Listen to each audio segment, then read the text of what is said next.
আমার ধর্ম ইসলাম, কিন্তু আমার ধর্ম জামাতে ইসলাম কিংবা হেফাজতে ইসলাম নয়। আমি মুসলমানের ঘরে জন্ম নিয়েছি।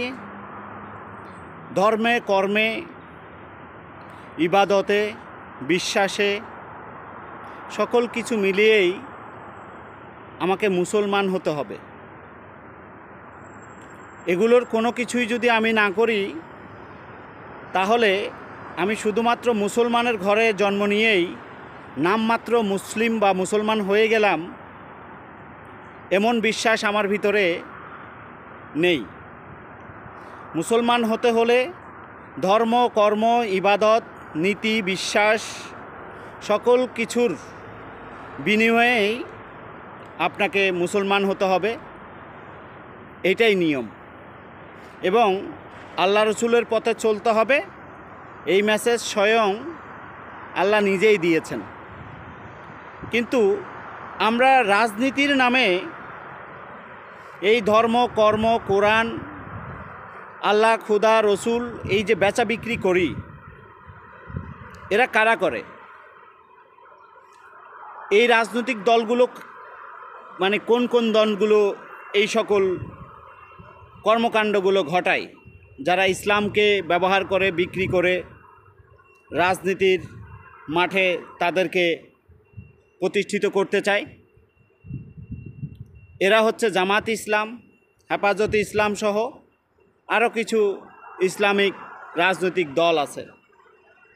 তারা বিভিন্ন ধরনের নিজস্ব মতাদর্শ, নিজস্ব কথাবার্তা স্বার্থ হাসিলের জন্য এরা তৈরি করে ক্ষমতায় যেতে চায়।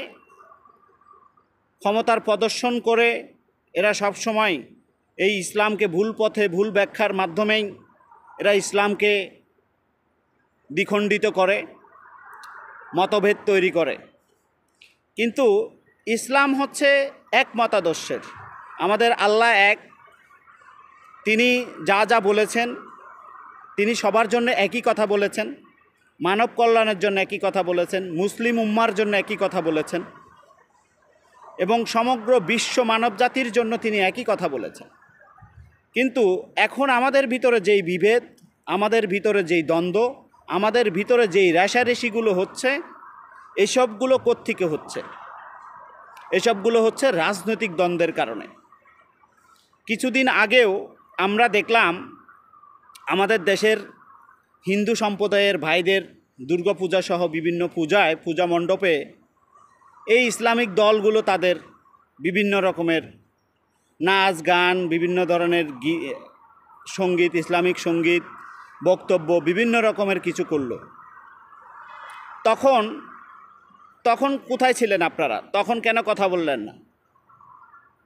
এরা কিভাবে গিয়ে সেখানে ইসলামের লেবাসধারী হয়ে পূজা মণ্ডপে বিভিন্ন ধরনের হিন্দু সমাবেশে তারা হিন্দুদের গীতা পাঠ সহ অন্যান্য সকল বক্তব্য দেয়? তখন ইসলামের অবমাননা হয় না? তখন আপনারা কথা বলতে পারেন নাই? তখন আপনারা কেন কথা বলেন নাই? ও উদ্দেশ্য প্রণোদিতভাবে। এখন চট্টগ্রাম আদালত প্রাঙ্গণে এক ভাই মারা গেল, তার নাম সাইফুল। তিনি মুসলমান। এখন এই যে মুসলিম সাইফুল মারা গেল, এই বিষয় নিয়ে এখন আপনারা খুব সোচ্চার, আপনারা দাঙ্গা লাগানোর জন্য খুব সোচ্চার, হিন্দু মুসলিম বৈষম্য তৈরি করার আপনারা খুব সোচ্চার। কিন্তু এই যে 5 আগস্টের পর থেকে এই বাংলাদেশে আর কোনো মুসলিম মরে নাই, আর কোনো মুসলমান মরে নাই। যারা মরেছে তারা মানুষ না, তারা মুসলমান না। সাইফুল একলা মুসলমান হয়ে গেছে, সাইফুলকে একলা মুসলমানের দায়িত্ব দেওয়া হয়েছে। এখানে বিষয়টা বুঝতে হবে যে সাইফুল কোন ইন্টেনশনে মৃত্যুর পরে এখন সাইফুলের বিষয়গুলো চাঙ্গা হয়ে উঠছে। এই যে এত হাজার হাজার পুলিশ মারলেন, সেখানে মুসলিম ছিল না, সব বিধর্মী ছিল। এরপরে সাধারণ মানুষ যারা মরছে তারা মুসলিম ছিল না। আওয়ামী লীগের নেতাকর্মীদেরকে মারছেন, তারা মুসলিম ছিল না। তখন আপনার মুসলমানিত্ব প্রকাশ পায় নাই, আপনার ভিতর ইসলাম জাগ্রত হয় নাই। আপনি এখন হঠাৎ করে মুসলিম হয়ে গেলেন, হঠাৎ করে ইসলামিক বক্তব্য, ইসলামিক কথাবার্তা শুরু করলেন। কোন উদ্দেশ্যে? তা আপনার উদ্দেশ্য তো ভিন্ন, আপনার উদ্দেশ্য নিঃসন্দেহে ভিন্ন। আপনি কি বলতে চান, কি করতে চান, সেগুলো কি মানুষ বুঝে না? আপনার ইসলাম আপনার কাছে রাখেন, আপনার জামাতে ইসলাম, আপনার হেফাজতে ইসলাম, এই ইসলাম আপনার কাছে রাখেন। আমার ইসলাম আল্লাহর দেয়া ইসলাম, আমার ইসলাম আমার নবী রাসূলের পথের ইসলাম। আমার নবী রাসূলদের যেই উদ্দেশ্যে ইসলাম প্রচার করেছেন, যেই ইসলামের বার্তা দিয়েছেন, যেভাবে ইসলামকে পালন করতে বলেছেন, আমরা সেই ইসলাম, আমরা হেফাজত বা জামাতে ইসলাম না। একদম ক্লিয়ার কথা। এই যে কয়েকদিন আগে অনেক ছাত্র মারা গেল, এই যে কয়েকদিন আগে অনেক মানুষ মারা গেল, প্রতিদিন মানুষ মারা যাচ্ছে। এরা কি মুসলিম না? এরা মুসলমান না? তো মুসলমান যদি এরা মারা যায়, তখন আপনারা আওয়াজ তুললেন না কেন? তখন আপনারা কেন আওয়াজ তুললেন না? কেন কথা বললেন না? ইত্রামি করেন, ফাইজলামি করেন, ধর্ম নিয়ে ব্যবসা করেন, ধর্ম নিয়ে রাজনীতি করেন, আর আপনাদের সেই ধর্মের হয়ে আমরা কথা বলবো? হ্যাঁ, আমরা কম বুঝি? সব আপনারা বুঝেন, আমরা কম বুঝি? ইত্রামি ফাইজলামি এগুলো ছাড়েন। ধর্মের নামে ব্যবসা, ধর্মের নামে রাজনীতি, সভা সমাবেশ ধর্মের নামে, এগুলো বন্ধ করেন, এগুলো বন্ধ করেন। আপনাদের ইসলামে আমরা, আপনাদের ইসলামের ফাঁদে আমরা পা দিব না।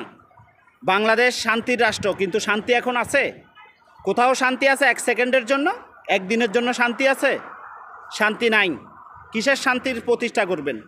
কিসের সুশৃঙ্খল করবেন? কিসের সংস্কার করবেন?